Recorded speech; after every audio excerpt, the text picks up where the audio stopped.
Biscuit নিয়েছি চা খাবো বলে।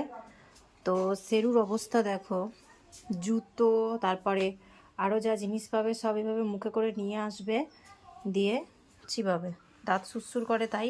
আর এগুলো বাড়িতে পরার জুতো, তো ওই জন্য অসুবিধা নেই, তবুও ধুলোবালি প্রবলেম হতেই পারে।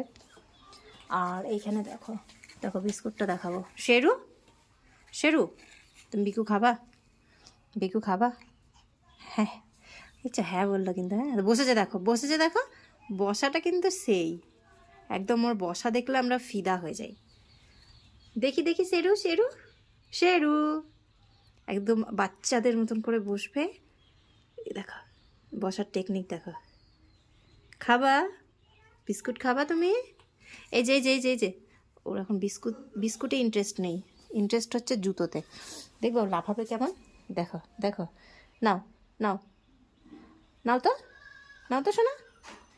বসছে দেখো দেখো দেখো দেখো, হাত দিচ্ছে। হাত দিয়ে নেবা তুমি? তুমি হাত দিয়ে নেবা? দেখো দেখো হাত দিয়ে, দেখেছ? ও যদি ধরতে পারতো তাহলে ও ধরে ধরেই খাবার নিত, ধরে ধরেই খেত। ও এখনও চিবাতে পারে না, তো সেই কারণে নিয়ে খালি চাটবে আর অনেক কষ্ট করে একটু একটু করে ভেঙে ভেঙে খাওয়ার চেষ্টা করবে। আগে ওটাকে জিভ দিয়ে নরম করবে, তারপরে ওর মানে এখনও পর্যন্ত দাঁতে সেরকম জোর হয়নি, কিচ্ছু চিবিয়ে খেতে পারে না। দেখো চাটছে। ভাঙো ভাঙো, দাঁত দিয়ে ভাঙো, কামড়াও কামড়াও কামড়াও।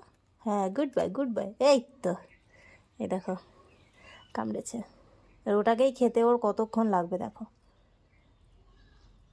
ছোট্ট ছোট্ট দাঁতে কত সময় লাগে গো। হ্যাঁ দেখো, দেখেছো? একটু ধরে দিলে কিন্তু খুব সুন্দর করে খেতে পারে। দেখো, আর ওদেরকে তো বেশি সেরকম কিছু টক ঝাল মিষ্টি দেওয়া যাবে না, তাই ডাক্তার বলেছে একদম সিম্পল যে মেরি বিস্কুটগুলো সেগুলোই ওদেরকে দিতে। তো সুজিও খায় আর শেরুকেও অভ্যাস করছি। তবে ওর কিন্তু সকালে খাওয়া হয়ে গেছে, ও সকালে ঘুম থেকে উঠে আগে খালি পেটের ওষুধ খায়, তারপরে খাবার খায়, তারপরে এই টুকটাক জিনিসগুলো ওকে খেতে শেখায়।